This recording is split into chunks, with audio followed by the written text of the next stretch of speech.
So in today's video, we're going to be taking a look at some knockoff Bionicle pieces. This is plastic, but before we get into that, if you do like this type of content, make sure you leave a like and subscribe. It tells YouTube you want to see more stuff like this, and it helps this channel grow, so it's a win-win for both of us. Let's go ahead and start off with this mask, because I know right away this is probably going to be the one that most people want. These items that we're going to be taking a look at today are all sourced through Zion Tyros Custom Wares. This is not affiliated by them. I am not associated with them in any way. They don't even know I'm making this video, which is probably why I'm surely pronouncing that name wrong. But suffice to say, wonderful person, wonderful products, and really, really affordable as well. This mask here specifically is an ABS copy of the How. Now, Zion does not make these pieces, rather he works with another company to do so, so he kind of gauges the audience, if you will, and supplies some information to them for them to produce it. But I believe these are produced in China. They are ABS plastic, as mentioned. I believe they're made by Kenny Blocks, something along those lines, and you can find them on AliExpress as well, but you get good bulk deals through Zion. And in fact, I believe this piece right here costs about $1 or maybe $1.50. I could be wrong. Still, that is incredibly affordable, given that this is a match for Lego's dark blue and solid plastic. I also want to mention too that just looking at the mask, you would be incredibly hard pressed to tell that this is not a Lego piece. There is one visual difference, and it is the mold mark is no longer inside of the mouth, so you're not going to get that little nub of discolored plastic in the center. Rather, it is moved up here. It's unfortunate that it's on the top side of the mask, meaning you can see it, though it's very easy to overlook, and your part may vary. That mold mark may be moved back or completely missing, which would be good. I'd prefer it to be moved down on the inside, but it is clearly a sprue mark from the molding process. That said, really lovely piece here, and it's available in a ton of colors as well, including this dark blue, including trans black, glow in the dark. I just got one for now, so I could kind of check it out before I bought more, but I guarantee you I'm going to be getting more of them.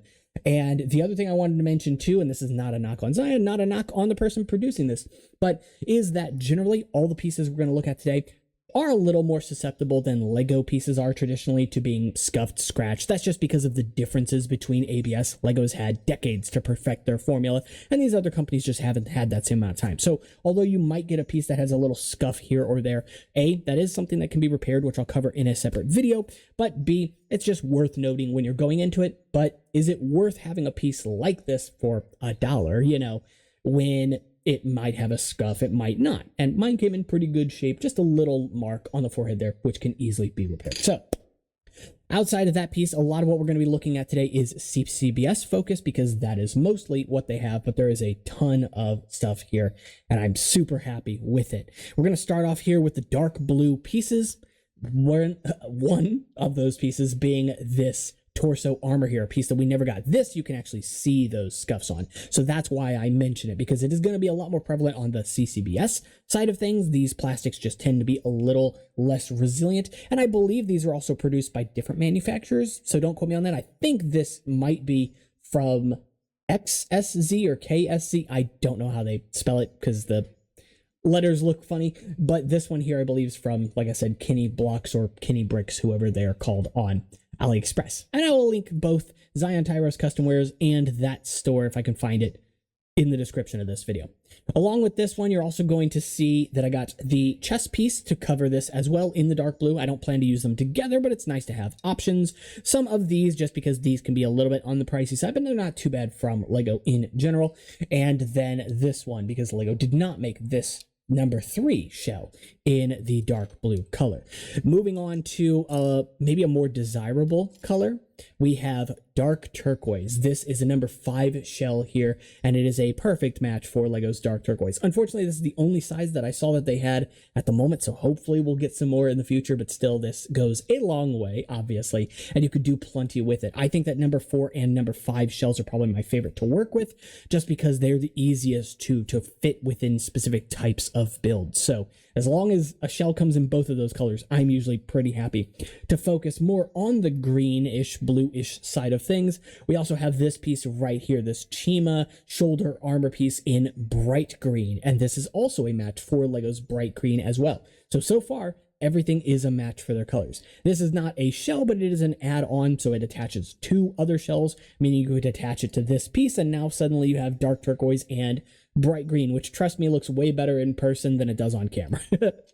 Along with that one, sticking with the blue theme, we have this piece right here, the Bear Trap or Shadow Trap from Gen 2 Bionicle in Trans Light Blue. This is a good match for LEGO's Trans Light Blue. However, the one difference is that this does fluoresce under a black light, so it will pick up color. It's not quite as bright as like a Trans Medium Blue or something, but LEGO's doesn't fluoresce at all, so I will take it. I'm pretty happy with that.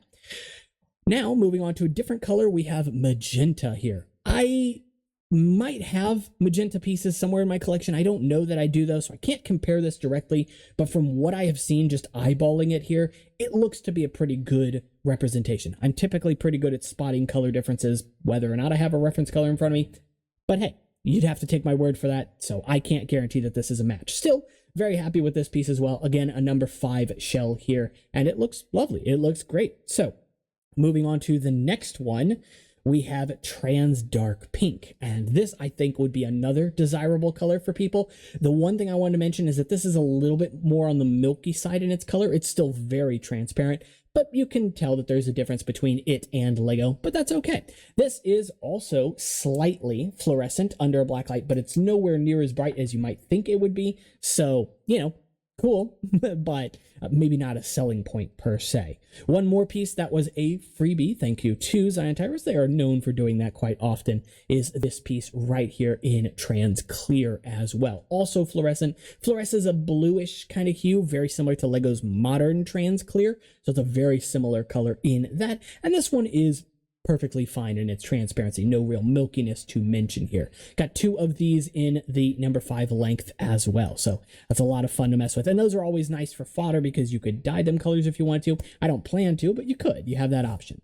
Another piece that I ended up ordering, which I believe was like 50 or maybe 75 cents, is this one right here, which works really well as a lot of things. But this is from the Darth Maul armor specifically. I can't remember if this is shoulder or leg armor. It's been a while since I've seen that set, but I think it's shoulder armor specifically, and it's an armor add-on. It is a shell add-on piece, so definitely an interesting piece. I think they only have it in black, so still, you know, Lego makes that piece, and it's reasonably affordable on Bricklink. I just didn't have any in hand, so I figured I'd go ahead and buy it. I do have one piece I really want to show off here, but I'm going to save that one till the end. So next up, we are moving into kind of some obscure pieces. This one here is the hoof foot from Ben 10, but it has some differences. Notably, it does not come with a socket built in. It actually has an axle, which I immensely prefer. I wish Lego would have done that in the first place to make this piece much more usable, but even better still, it has connections on the bottom as well. I don't know if that is a full depth. It doesn't look like it is. It looks like it's maybe about a half axle deep or maybe 3/4 axle deep.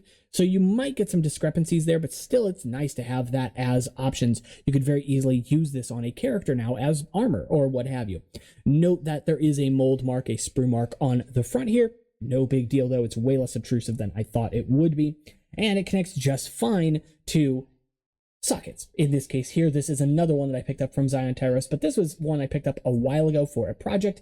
And yeah, very happy with this, but suffice to say, the axle just goes into the axle hole on the sides of sockets, and this works just fine with Lego sockets as well, so I tested both bootlegs and original official pieces. This is nice too, because it means you could also add friction in these pieces if you wanted to. You don't have to, of course, but it's always a good option. Speaking of friction, another piece that was gifted to me is this one right here. It is essentially a friction adder, but it is kind of interesting because there actually is no rubber in this piece. It still has great friction, probably even better than Lego's, which I find odd.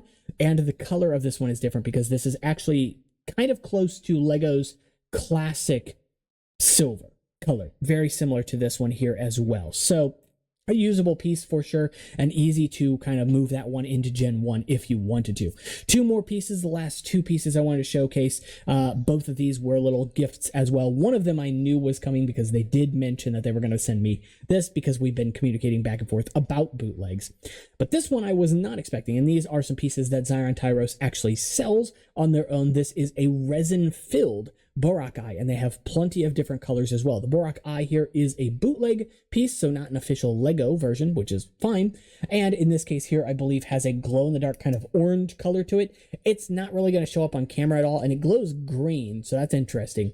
But yeah, the camera's not going to be able to pick this up, so still a really interesting piece and definitely going to be fun to play around with. I love glow-in-the-dark pigments and things like that, and I've got a bunch to still experiment with in the resin casting room. Lastly, though, maybe one of the pieces I'm most excited for, actually I've got two pieces to show off. This one here, which I did not expect at all. This is the Seabound blade from Ninjago, but in trans glow-in-the-dark purple. I say that, there is a caveat though. It doesn't glow purple. It kind of glows galaxy, you know? Now it's all green, but the glow in it is very sparse. I didn't even notice the glowing pigments in it. When you look at it under a regular light, usually if there's glow-in-the-dark material in there, you're going to see that, right? In this case though, I shined a black light on it to see if it would glow, and the purple kind of glows on its own as well under a black light, similar to some of the other bootleg brands that produce trans purples that glow. But in this case here, you get this sort of like starry green effect in this field of purple. It's a really lovely effect. And I do plan on getting these bootlegs as well, so you can look forward to seeing these on the channel in general. They come with a lot more pieces in different transparent glow-in-the-dark colors too, so I'm just excited about it. And the final piece to show off here, another mask, saving another one till last. The Mask of Creation in gunmetal, and this looks quite lovely as well. I do want to mention that the details on this are just a bit softer than Lego's official mask, and of course this is a runeless mask, so I actually really like that. I like having the option to take the runes away if I don't want to use them, or, you know, use a Lego version with runes. And I think right now he might only have gunmetal, but I've also seen this one in trans medium blue, or trans light blue rather. So it's possible that he has both. And that version is also runeless as well. So you can even get an official Lego one with runes and a runeless version and have both if you want. And that's kind of cool. So a lot of different bootlegs here. What I think is the most amazing, I did forget to show off one, but this is Lego makes this piece. But this is a bootleg version of it because it is pretty rare here in the US specifically. So I grabbed 4 of these for the Bar Magna expansion project. That'll be on a separate character. With that said, though, I think the most amazing thing about this is just the pricing, because it would be very easy having this sort of exclusivity with these parts and knowing that the people that create these sell them for more. For Zion to, well, sell them for more, but he doesn't. He's very kind and generous with his pricing. And so I go on there and I see something that's 25 cents and I'm like, how? Yeah, bulk orders, sure, but like he could easily charge, you know, a resin caster, myself included, and I would imagine maybe him too, would charge close to $10 or $15 for a mask like this made of resin, which makes sense. There's a lot of labor that goes into that. But for something like this to be made of plastic, I would say most people would argue that the plastic version of it's going to be superior, you know? And so for people to get their hands on it in plastic for under $1, that's almost criminal, you know, but I implore people to go out there and experiment. So as I said, not sponsored by Zion Tyros or any company that manufactures these parts. I'm not even positive who does. With all of that said, though, links for Zion's store as well as the Kinney Blocks store, or Kinney Bricks. I apologize if I've got that name wrong. Kinney Mocks, maybe that's it. Anyway, those will be in the description of this video, so you can go ahead and check those out and see what you can find. Until next time, make sure you're subscribed and join the conversation in the comments. Discord, Instagram, and Patreon will all be linked in the description. I'll see you next time. Take care.